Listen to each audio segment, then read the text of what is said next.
We're on.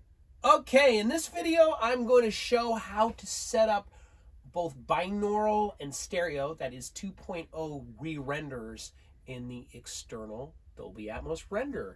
So what are re-renders? Well, Atmos, of course, the audio is coming in on both beds and objects, and it's multi-channel, and the renderer is going to render it, i.e. mix it, down mix it into whatever format you're listening on. And here in Nestom Control-C, we've got a 7.4 system, so it's rendering it to 7.4, 7.1.4. Now, I also want to hear my mix to hear how it's going to sound in binaural in headphones. And I may want to hear how it sounds in 2.0 in headphones, stereo without all the binaural processing. You may even want to hear it in 5.1. So the re-renderers is when the renderer creates multiple different versions at once and outputs them from your audio interface. And so what I'm going to set up here is we still got play the mix. And actually, I can't play the mix, so I'm not Pro Tools. But I'll play the mix. I'll turn the volume down here so it doesn't populate. We got mix coming out in 7.1.4. I want to create a binaural and a stereo at the same time. So here, the binaural is automatically already happening. If you go up to Setup, Room Setup, and you go to the little headphone icon there, it's creating a binaural already. And how do I know that? Because if I go up to Preferences, Monitoring, in here we have set it, headphones need to be on and not headphone only mode. And eventually we're going to need re-renderers on as well.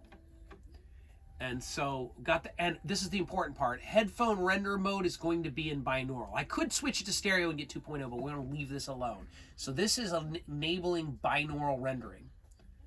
Now, when I go over here to, where was I a moment ago? Room configuration, room setup. On this little headphone icon, this right here, this kind of very cryptic here, this is going to pick the speaker output of our matrix that the headphones are driving. Right now it's 127, 128. We don't have channel 127, 28. We only have a 16 input interface. So I'm going to set this to be 13 and 14. Because 1 through 12 is already the 7.1.4. 13 and 14 is now going to be the binaural. And it may be confusing to you, but that's how it's working. So we're now sending the headphones out of 13 and 14. Okay, that's the first part of this. Second part of this is we need to create another re-renderer for the stereo 2.0 mix, the non-binaural to the headphones. To do that, we have to go to re-renders, and it's got a 5.01 here by default. I'm going to delete that. I don't need that. I'm going to create a new 2.0, which is stereo without binaural processing. I'm going to add it. And I'm going to leave the settings the way it is by default, but I'm going to map it to voice, I don't know, object 65 through 66. So I still got something to learn here, but by default, all the renders start with at 65 and go upward. Now this is only the first half of this. The next half of this is we go back to room setup and click on the third button here, which I believe is re-renders. And we're going to have all our re-renders start on input 15 or output 15. And this puts the stereo pair we just created, which was 65 and 66, are coming out of 15 and 16. And that doesn't make much sense, but that's what you got to do. And I'm going to confirm that. Okay, accept.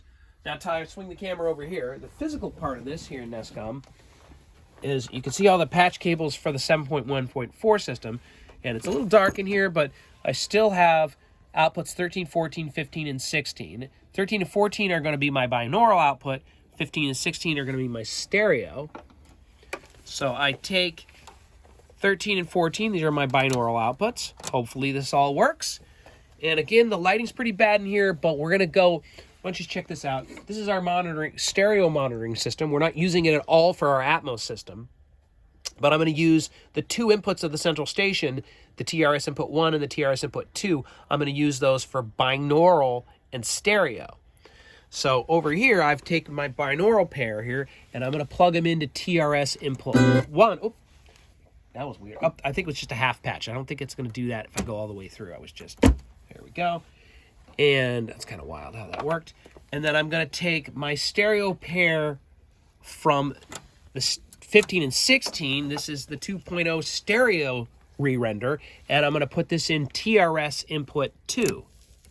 So now, of course, the mix stopped in Pro Tools. So I got to go back and start the mix in Pro Tools.